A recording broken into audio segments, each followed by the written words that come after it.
El siguiente programa es una grabación del programa en vivo El Camino de Dios, transmitido por PAB 550 en Ponce, Puerto Rico.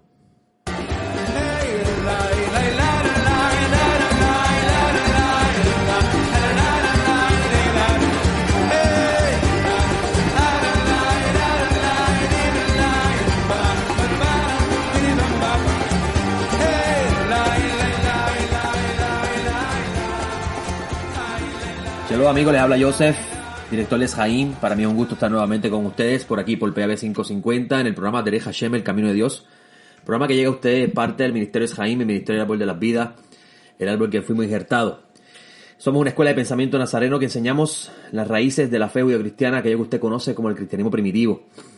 Y nuestro ministerio tiene una plataforma educativa en nuestra página web www.eshaim.com, donde usted puede escuchar esta y otras enseñanzas que preparamos para aquellas personas que desean retornar a las fuentes, que desean conocer el pensamiento original de aquellos que crearon lo que hoy conocemos como las Sagradas Escrituras, inspirados por el Eterno, cuando el Espíritu de Dios estaba sobre ellos, para que dejaran testimonio de la verdad a aquellos que desean conocer al Dios de Abraham, al Dios de Isaac, al Dios de Jacob.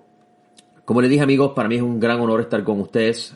Yo me disfruto mucho estar listo con el café en la mano, como acostumbro a hacer, y esperar mi turno aquí en PAB 550. Le doy gracias a toda la familia de PAB por el tiempo que ustedes dedican a traer noticias donde la información es diferente a la que nos presentan en el mundo.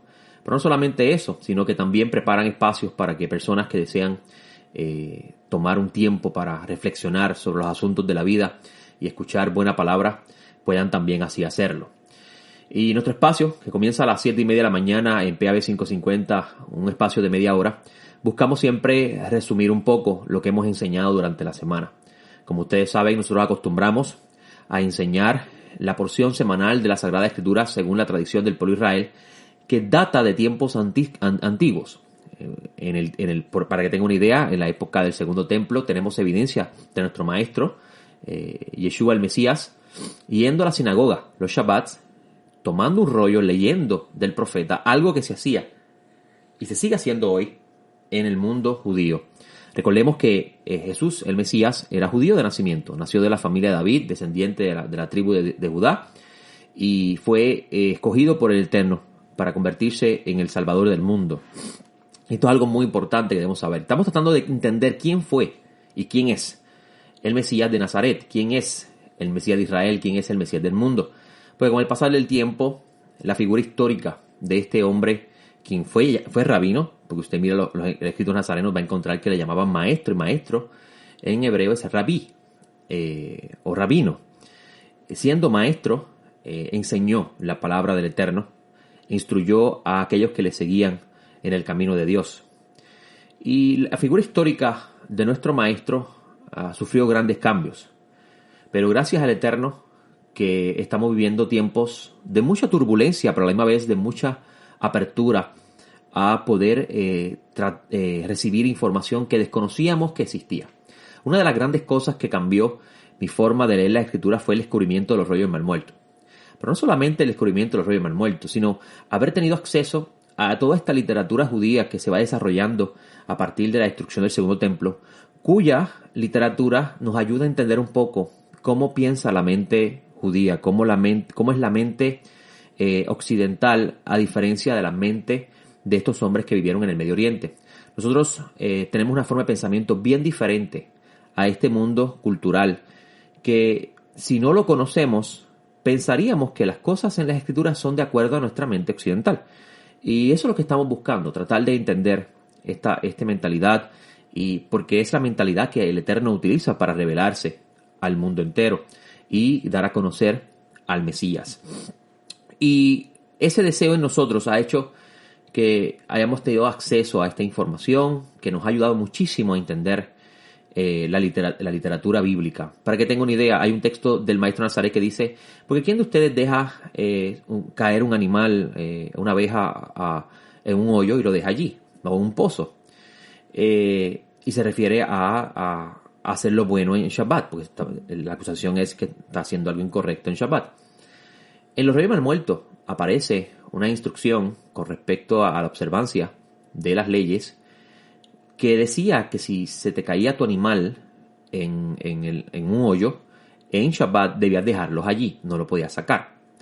Así que cuando el maestro dice esas palabras, está refutando esa enseñanza que entendía el maestro, que no va de acuerdo a los principios que Hashem, el Dios de Israel, cuando decimos Hashem decimos el nombre, porque no sabemos exactamente cómo se pronuncia el nombre de Dios. El Eterno, el Dios de Israel, cuando se reveló a su pueblo, no quiso transmitir esa idea con respecto a la observancia del día santo. Tengo que decirles que estas cosas han sido muy importantes para el desarrollo de nuestro ministerio porque nos ha ayudado muchísimo en poder traerle a usted información que nos ayude a restaurar la figura histórica de nuestro Señor, Yeshua el Mesías, y el pensamiento que se encuentra dentro de las Escrituras. Como ustedes saben, acostumbramos a estudiar la porción semanal de la Torá y ayer tuvimos la oportunidad de estudiar la sección titulada Bejá Aloteja, que se traduce como cuando enciendas o cuando coloques. Esta se encuentra en Números 8, versículo 1, hasta el capítulo 12, versículo 16. Y también dentro de la porción de estudio semanal de la Torá se estudia una porción de los profetas. Esta porción que corresponde, que está muy vinculado al mensaje transmitido en la sección Bejá Aloteja, se encuentra en Zacarías 2, versículo 10 al 4:7. Y ayer tuvimos la oportunidad de comentar un poco sobre esta porción. Bueno, comentar un poco no, porque tuvimos varias horas. Estamos hablando de 2 horas en la mañana y 1 hora en la tarde. Pero tuvimos la oportunidad de tal vez probar un poco de tantas cosas que tiene la Escritura para enseñarnos. La Escritura tiene mucha revelación de Dios que cuando nos concentramos en la letra, en la historia, perdemos la esencia y perdemos la riqueza que ésta contiene. Es un gran tesoro que solamente los que escarban dentro de la tierra y buscan estas piedras preciosas las van a encontrar. Así que hay que profundizar cuando leemos la Escritura. No podemos quedarnos en el mensaje. Incluso las traducciones de nuestras Biblias obviamente hacen un gran trabajo porque nos ayuda a nosotros, los occidentales que no conocemos la lengua hebrea, a poder entender un poco el mensaje básico de la Escritura. Sin embargo, estos libros fueron escritos en un idioma diferente al nuestro. Un idioma cuyas letras, cada una de ellas expresa, además de la unión de estas, crear una palabra, cada una de estas letras expresan una idea, expresan una luz. Y el Eterno fue muy sabio cuando decidió revelarse al mundo y dar a conocer su revelación a través del pueblo de Israel. Él escogió un idioma que sabía el Todopoderoso que iba a ser útil para transmitir el mensaje sagrado, pero no solamente eso, sino esconder dentro de ese mensaje sagrado perlas y tesoros que solamente le son revelados a aquellos que desean acercarse a Él y desean vivir una vida de santidad y desean buscar más allá de la letra. Y la sección de la semana, como le dije, Bejá Aloteja, comienza hablando de la orden que el Eterno le da a Moisés para que transmitiese a Aarón. Aarón era el sumo sacerdote. En el momento que se fuera a montar las lámparas, se fuera a encender las lámparas para que alumbrase dentro del tabernáculo.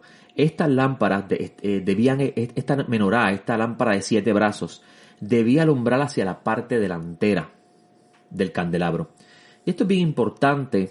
Esta idea es muy importante e interesante porque esta es la tercera vez que en la Escritura hay un énfasis, cuando decimos la Escritura nos referimos a la Torá en este caso, hay un énfasis a esta menorá, a esta lámpara, a este candelabro. ¿Qué importancia tiene este candelabro dentro de la literatura bíblica que se está revelando en el momento que Moisés está recibiendo esta revelación de Dios? ¿Qué importancia tiene que el Eterno haga tanto énfasis en ella? Primero, usted va a encontrar en Éxodo que existe la instrucción de que esta lámpara debía ser labrada a martillo. También vas a encontrar que debía presentarse aceite puro de olivas, prensado, para poder encender la luminaria. No podía ser otro tipo de aceite. También vas a encontrar ahora la instrucción de que cuando ésta se encendiese, tenía que alumbrar hacia la parte de adelante. Entonces, hay una relación bien interesante entre estas 3 partes que nos llevan a pensar por qué es tan importante para Dios esta lámpara. Lo que más me llama la atención de esta porción con respecto a la lámpara es el énfasis de que la luz tiene que alumbrar hacia adelante. Usted va a encontrar, por ejemplo, en el salmo más largo que David escribe, el Salmo 119, donde David exalta la grandeza de la Torá del Eterno, la importancia de la ley para la vida, algo que nosotros hemos desechado a un lado porque hemos malentendido a Pablo de Tarso. David dice en uno de sus versículos de ese capítulo 119, lámpara a mis pies es tu palabra, lumbrera en mi camino. Cuando David dijo esas palabras, ¿a qué se refería David? ¿Qué entendía David? ¿Qué relación David está encontrando a esta lámpara con la palabra de Dios? Mire, Pablo de Tarso habla del espíritu de la ley, que la ley es espiritual. Y cuando Pablo dice estas cosas, Pablo dice estas cosas con mentalidad hebrea, no con mentalidad occidental. La mentalidad occidental es una mentalidad que está bien influenciado por el pensamiento griego. El pensamiento griego todo es alegórico, todo es metafórico y no tiene ningún sentido real para las personas dentro del pensamiento griego. Pero cuando Pablo de Tarso está diciendo la Torá es espiritual o la ley es espiritual, Pablo de Tarso está pensando como judío porque fue criado como judío, nació como judío y aprendió la ley como judío. Incluso de acuerdo a la interpretación de la Torá, él dice que él es fariseo. Interesante. Él no está negando la forma de interpretación de la Torá que heredó por la educación que recibió. Al contrario, está validando que su pensamiento con respecto a la interpretación y la observancia de la ley es farisea. Y tenemos que estudiar cómo los fariseos pensaban.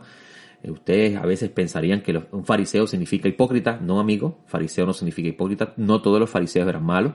Sí, como todo en el mundo, hay personas que abusan del poder, hay personas que abusan de las posiciones de autoridad, pero no significa que todos son culpables. No podemos decir que todos los policías son malos porque mataron a un negro, para que tengan una idea.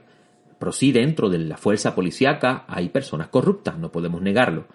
Y así sucede con el mundo de los fariseos. No todos los fariseos eran malos, no todos los fariseos eran hipócritas, pero dentro del grupo sectario llamado los fariseos habían manzanas podridas, como siempre ocurre. Dentro del movimiento de los nazarenos ocurrió también.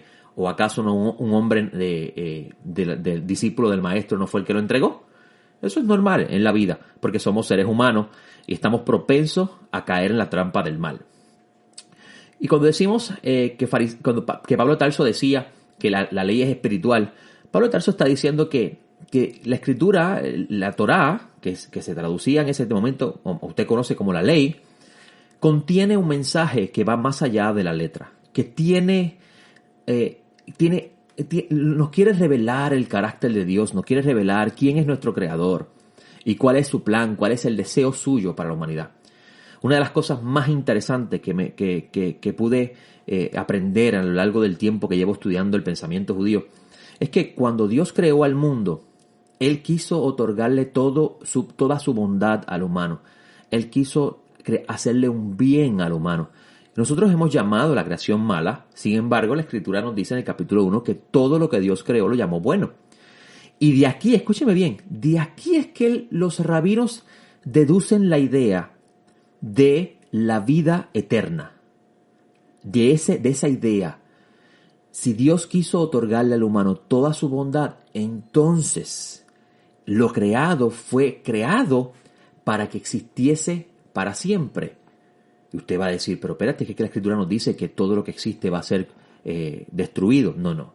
Va a ser purificado, eso es lo que significa ser pasado por el fuego. Lea el libro de Revelaciones que le dice que hay una nueva creación. Y usted pensaría que esa creación es que esto se va a destruir y se va a construir un planeta nuevo. No es lo que le expresa la Escritura si usted conoce la Torá, porque la Torá dice que en el principio Dios creó los cielos y la tierra, pero la tierra estaba desolada y vacía. Es decir, que la tierra estaba allí, pero todavía no tenía función. Y ahí es donde los sabios dicen, Dios está constantemente renovando su universo. Incluso la palabra hebrea para nuevo es la misma palabra que se utiliza para la luna nueva. Y la luna Dios no la bota y hace una nueva todos los meses. Al contrario, la renueva. Así que hay muchas ideas que nosotros tenemos que tratar de comprender dentro de esta mentalidad. Y volviendo a lo mismo, cuando Pablo de Tarso dice que la Torá es espiritual, Pablo de Tarso está diciendo que la Torá transmite luz. Que la función de la Torá no es darle simplemente leyes al humano, ni tampoco narrarnos una historia. La función de la Torá es enseñarnos el carácter de Dios y revelarnos qué es lo que podemos entender de Dios. Incluso, hasta el mismo Saulo de Tarso lo dice en su enseñanza. Cuando la Escritura habla de la lámpara alumbrada hacia el frente, nos está enseñando algo que había dentro del tabernáculo que muchos de nosotros desconocemos. ¿Sabía usted que la lámpara se encontraba en el lado opuesto de los panes del rostro? Los panes del rostro, lo que usted conoce como los panes de la mesa, los panes de la proposición, que realmente cuando usted mira el texto en hebreo sobre estos panes se llaman lejen hapanim, los panes del rostro. Y estos panes eran 12. Se acomodaban 6 y 6 encima de una mesa. Y esta lámpara alumbraba, esta luz debía alumbrar hacia esa mesa. En esa mesa estaban los 12 panes que representaban las 12 tribus de Israel.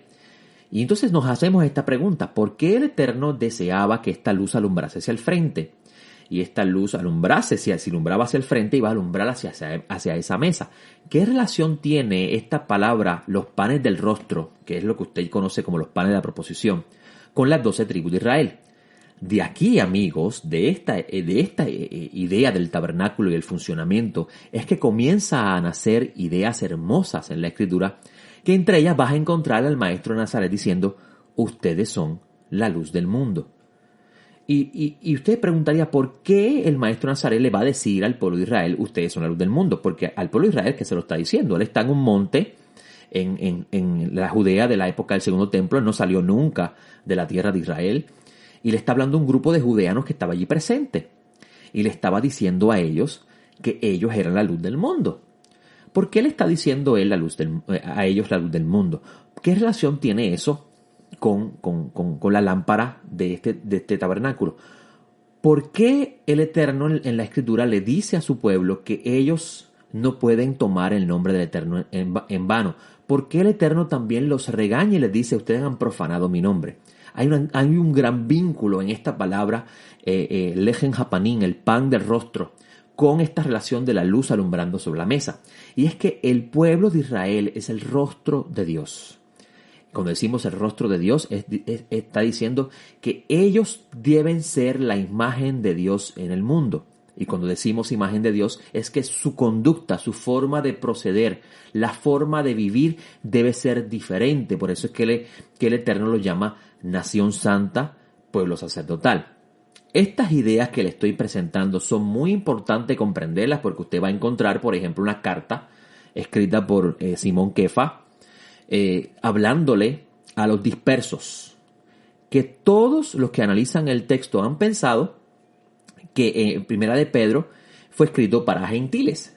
Pero cuando tomas atención a quién le está escribiendo y lo relacionas al libro Los Hechos, cuando él está hablando a todos los que vinieron del Ponto, de Galicia, de Capadocia, lo escucharon a él hablar el mensaje de Dios en el día de Pentecostés, habrá podido relacionar entonces la carta. Y recuerde que Pablo de Tarso dice que él le escribió, que Simón Kefa, Pedro le fue encomendado el evangelio a los de la circuncisión, una forma de decir a los judíos. Vas a encontrar en esa primera carta que él está hablando a ellos. Y les dice a ellos: ustedes son nación santa, pueblo adquirido por Dios, para que proclaméis las proezas de aquel que los llamó de oscuridad a la luz. Y si prestas atención a la carta, él comienza a enseñar de cómo es que proclamamos las proezas de aquel que nos llamó de la oscuridad a la luz, con nuestra conducta, con nuestra forma de proceder. Vas a ver que él habla mucho de la importancia de conducirse decentemente en el mundo para que las naciones vean la conducta de ellos y glorifiquen a Dios en el día de la visitación. Esto es un gran ejemplo para nosotros si pertenecemos a la familia del Mesías, porque también entonces esta carta aplicaría para nosotros. ¿Cómo debemos nosotros conducirnos en comparación a los otros pueblos? Y usted diría: ¿a dónde quieres llegar, More Yosef? Mire, amigos, en esta porción de la Torá suceden dos eventos muy importantes que fueron registrados y ocurrieron para que sirvieran de ejemplo a nosotros, como dice Saulo de Tarso en una de sus cartas. Y es que, además de ellos recibir la instrucción de mantener esta luz alumbrando hacia el frente, existe la instrucción de la consagración de los levitas, que serían aquellos que iban a tener cercanía a Dios y servirle y ser los instructores del camino de Dios a todo el pueblo. Vas a encontrar dos relatos muy interesantes que nos enseñan a nosotros cuáles son los aspectos negativos de nosotros los seres humanos cuando no escuchamos la voz de Dios y escuchamos nuestra propia voz. Nosotros hablamos mucho del mal. Y una de las cosas más interesantes que he podido descubrir estudiando la Sagrada Escritura es que en la época del Segundo Templo se hablaba mucho de lo que se conoce como el Satán. Incluso en la porción de esta semana del día de ayer de los profetas se habla del Hasatán a frente de Josué, el sumo sacerdote. Y si usted no lee el texto en hebreo, usted pensaría que se está hablando de una persona que se llama así, Satán. Sin embargo, cuando lee el texto hebreo y mira el contexto, está hablando de un opositor. Estaba allí el ángel del Eterno con Josué, el sumo sacerdote, y también estaba el opositor. ¿Qué función hace el opositor? Según nos narra el texto, el opositor tiene la función de acusar de pecado a Josué, y usted va a encontrar que le perdonan su pecado y le limpian las vestiduras. Hay muchas cosas que nosotros desconocemos del Tanaj, de lo que conocemos con el Antiguo Testamento, que no nos permite entender bien las enseñanzas que se encuentran o los mensajes que se encuentran en el Nuevo Testamento. Y usted va a encontrar que Pablo de Tarso dice en Romanos que nosotros tenemos una concupiscencia de la carne, un deseo en nuestra carne que nos lleva a nosotros a pecar. Esto es una idea, amigos, que Pablo de Tarso toma del mensaje que se encuentra en la Torá. Una idea que ya existía dentro del mundo que él pertenecía, porque recuerde que él era fariseo. Los fariseos son los padres de los rabinos. Los rabinos enseñan que cada uno de nosotros tenemos una inclinación al bien y una inclinación al mal. Yetzer Hará, Yetzer Hatov. Yetzer Hatov, inclinación al bien, Yetzer Hará, inclinación al mal. Pablo de Tarso, lo que usted escuchó ahora como la inclinación al mal, el Yetzer Hará, lo relaciona con los deseos de la carne. ¿Por qué? Porque dentro de la literatura de los rabinos se enseña que la Yetzer Hará, la inclinación al mal, siempre va tras las cosas físicas. Siempre va tras los deseos que son contrarios a lo espiritual, que son fornicación, adulterio, mentira, robos, engaño. Todas esas acciones son acciones que buscan satisfacer los deseos de la carne en el pensamiento de Pablo de Tarso, que es un pensamiento fariseo en ese aspecto. La Escritura nos va enseñando, dentro de toda esta narración que encontramos en la Torá, los 5 libros de Moisés, nos va enseñando cuáles son las cualidades de la inclinación al bien que existe dentro del humano y cuáles son las cualidades negativas de la inclinación al mal en estos relatos.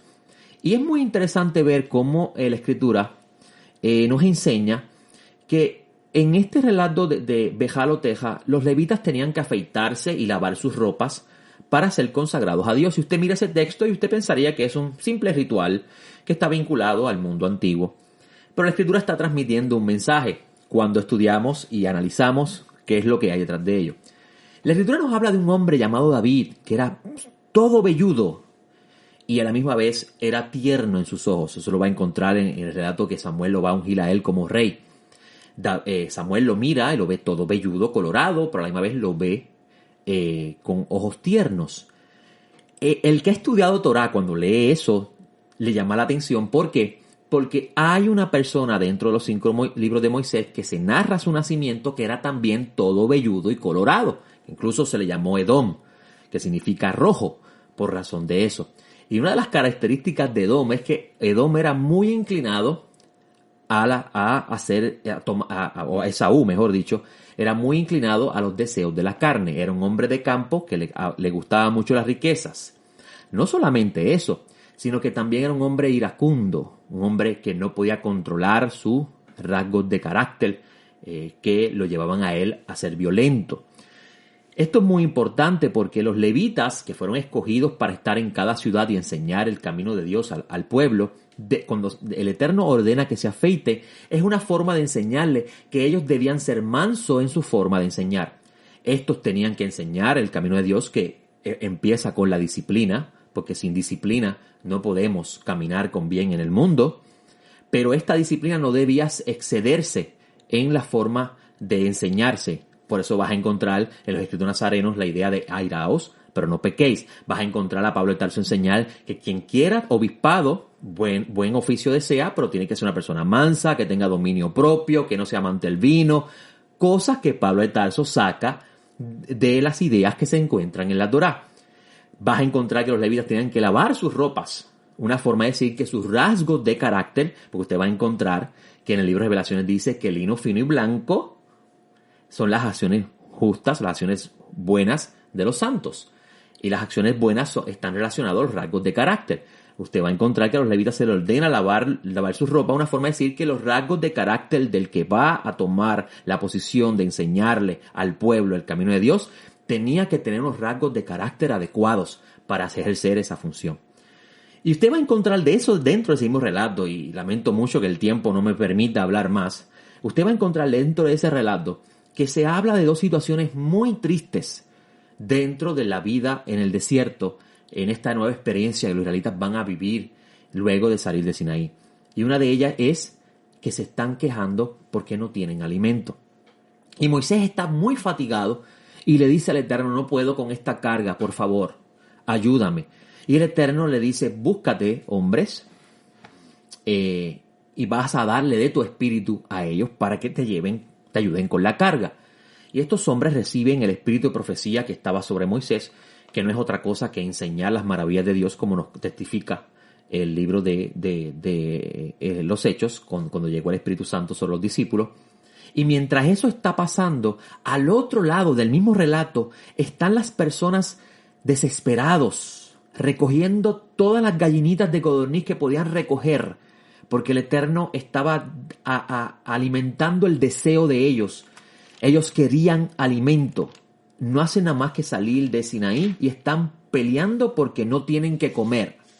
Algo que me llama muchísimo la atención, porque vas a encontrar que en el libro de Números al final y en Deuteronomio se habla de la tribu de Gad, entre otras tribus, tener mucho ganado. ¿Y cómo es posible que tengan ellos posesiones y están hablando de la preocupación de la comida?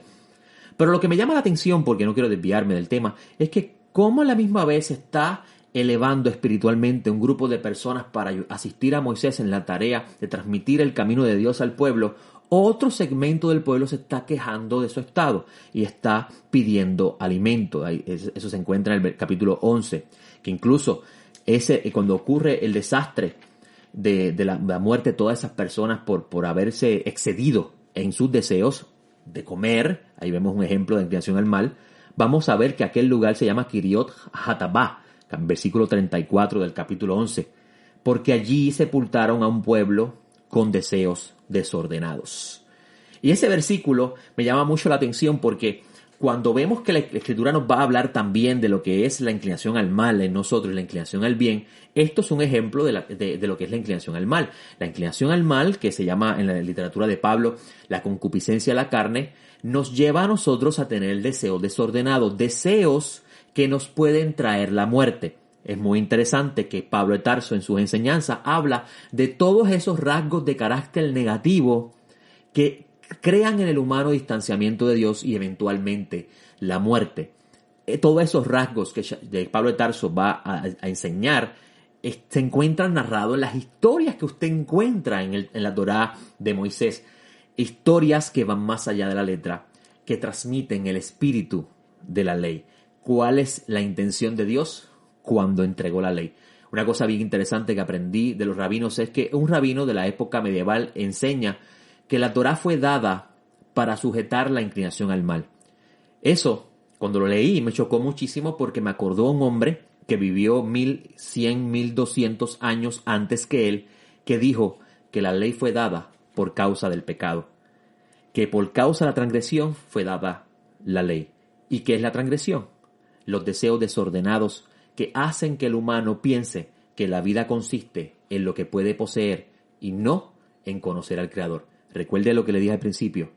Dios, cuando creó, le quiso otorgar todo su bien al humano. ¿En qué se enfoca el humano? ¿Y cuál es la meta de la creación? En eso debemos meditar. Bueno, ya no tengo tiempo para más, definitivamente se me ha acabado el tiempo, pero le doy gracias al Eterno por el tiempo que me dio con ustedes y pude, de cierta forma, resumir las perlas que se encuentran en la Sagrada Torá y la importancia que debemos nosotros tener en mente de volver a regresar a estas fuentes para que estudiándolas podamos entender lo que los nazarenos enseñaron cuando el Mesías se manifestó al mundo. Les hablo Joseph y usted escuchó el programa Derech Hashem, el camino de Dios. Nos vemos en la próxima. Shalom.